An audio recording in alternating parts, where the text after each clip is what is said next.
Hello everyone, I'm Ben Stemrick, and this is the follow-up question.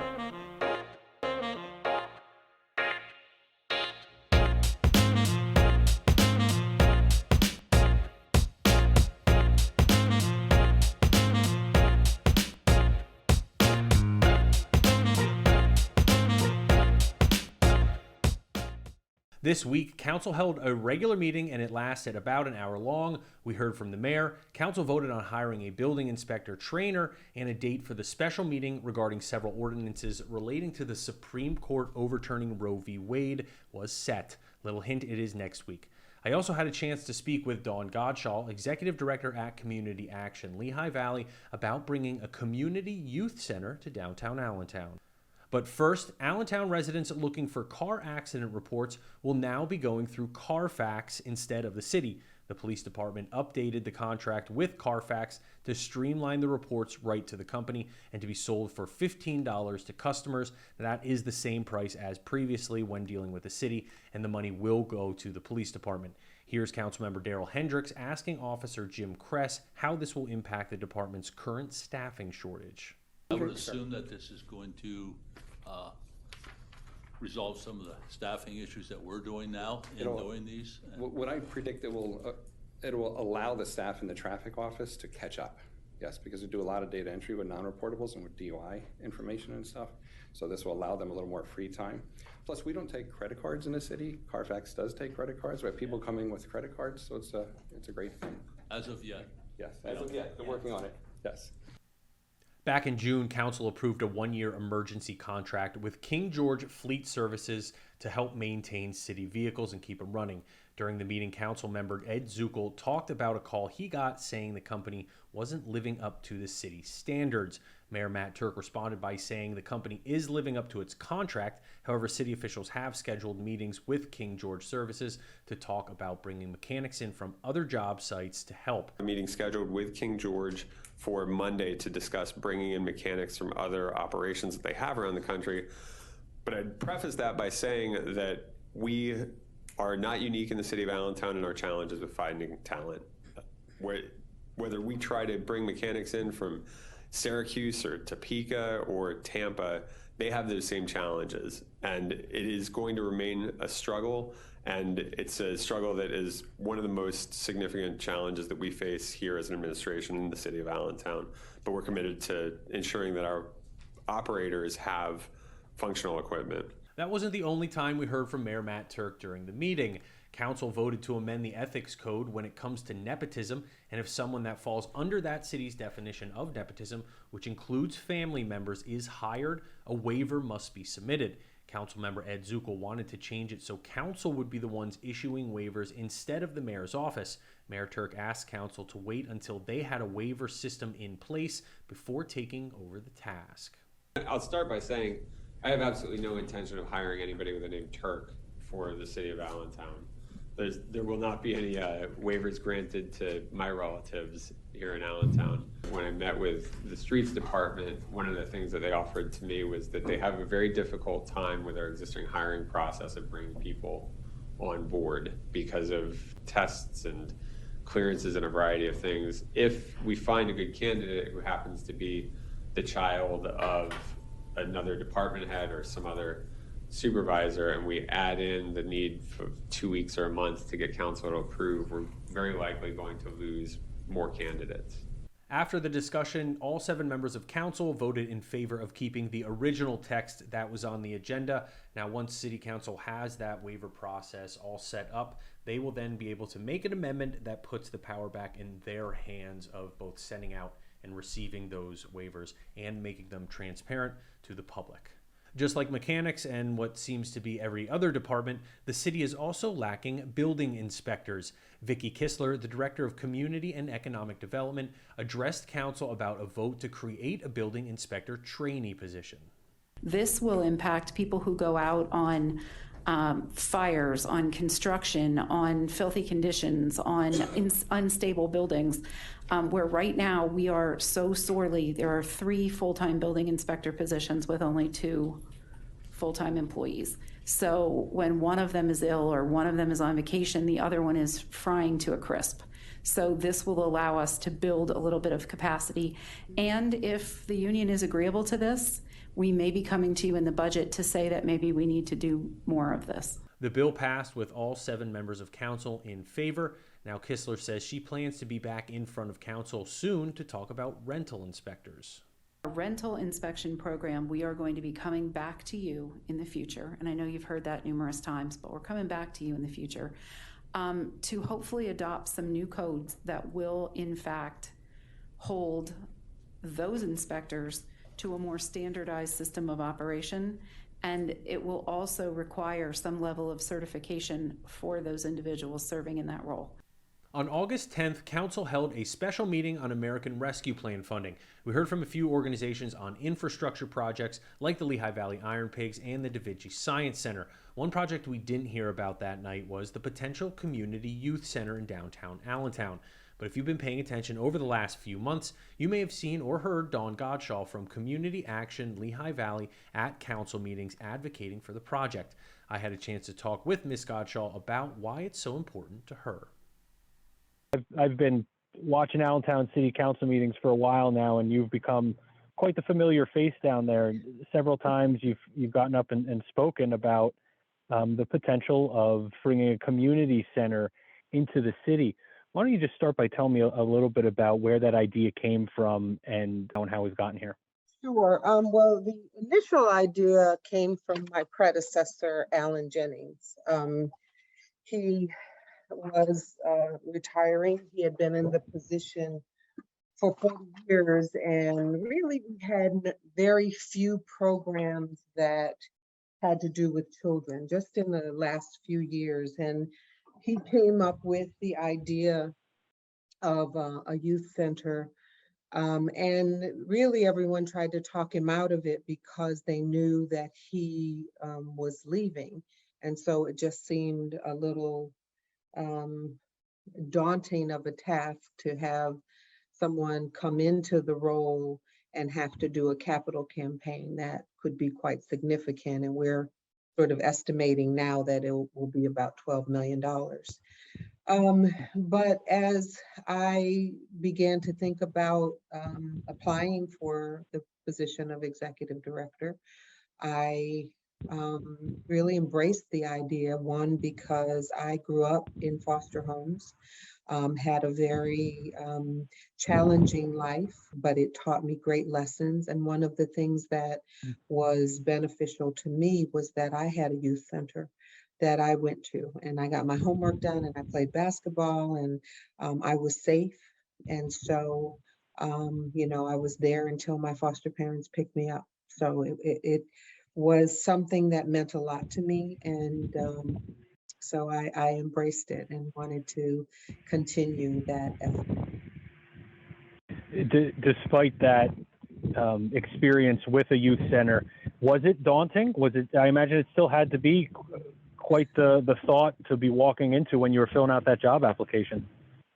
It wasn't so bad. I mean, honestly, you know, I hadn't had anything much under my belt yet, so I didn't know how daunting it would be. It has taken a full year of my life, and I think a year and a half when Alan was still here, to even get this far. So we have been fighting for 2.5 years for the Cleveland School as a property site. So part of this effort is a part of our neighborhood partnership program, an NPP. And the NPP, through DCED, Department of Community and Economic Development, they established the boundaries where this NPP needed to take place. So it had to be, they wanted to narrow the region that the youth center would be in, so it would have a greater impact on inner city youth in Allentown. So the boundaries are from Gordon to Linden and from 7th to 12th. And there weren't a lot of larger properties in that area that were available to be able to build on. So the Cleveland School was one of them. If the property goes your way and everything, you know, inevitably comes to fruition, what do you hope this looks like? So for one, the Allentown School District, I'm sure you probably read it in the paper recently, has agreed to sell the school to us. Now, we don't know what that looks like. I had lots of questions and wrote to them saying, you know, can my attorney talk to your attorney? You know, what are we, how can we get into the property to appraise it ourselves? How is this process supposed to take place? Because they could have voted to do sealed bids and sell it to the highest bidder, but instead they didn't. I think one of the things that helped was that parents were coming to meetings, the school district meetings with me, as well as city council meetings, to express the need for a community center so that kids had a place to go and be safe and not get in trouble. So the school district initially voted to do a sealed bid, but at the last school district meeting last week, they voted to overturn their original vote and sell McKinley to Ripple, which is a homelessness organization, and to sell Cleveland to CALV. So we're excited that we've gotten this far, but no money has changed hands yet. And so you can't even do a capital campaign for a building until you have possession of the property. And we still don't, but we are a lot closer than we were by having the school district agree to sell it to us. So let me get this right. Once you possess the property, then you can start raising the funds? Correct. Yeah, because people, when you go to someone and ask them, you know, for money to for a project, they, you know, well, where is the project? Where is it going to be? What's it look like?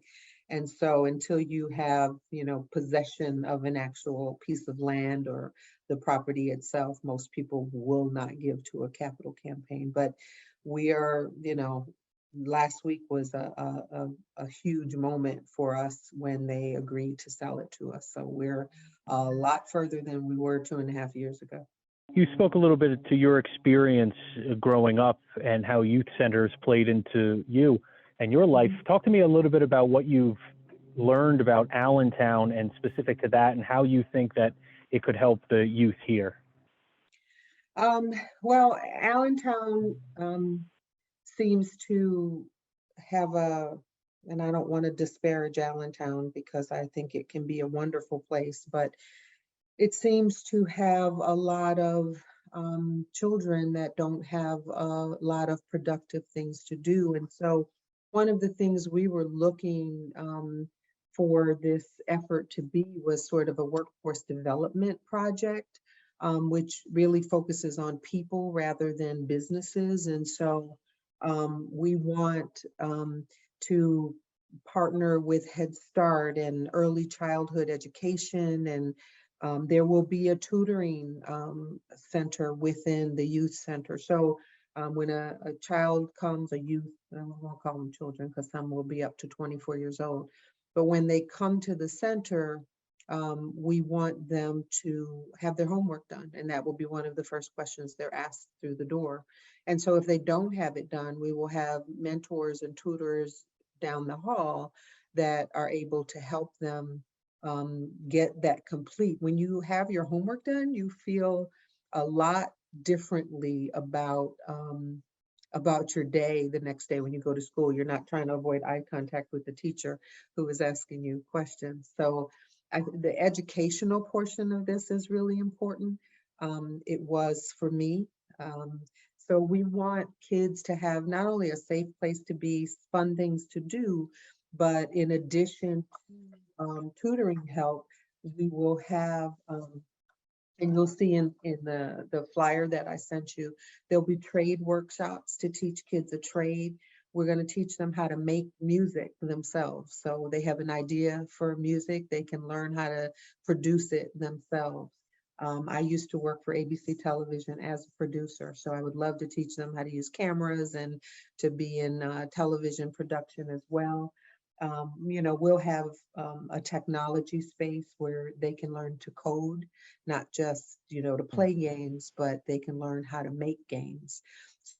The workforce development part of it is really important too, because it'll build our future business leaders in Allentown. And I think that that's important too, when they have that hope for exciting things that they can do as they get older and even become young entrepreneurs. So.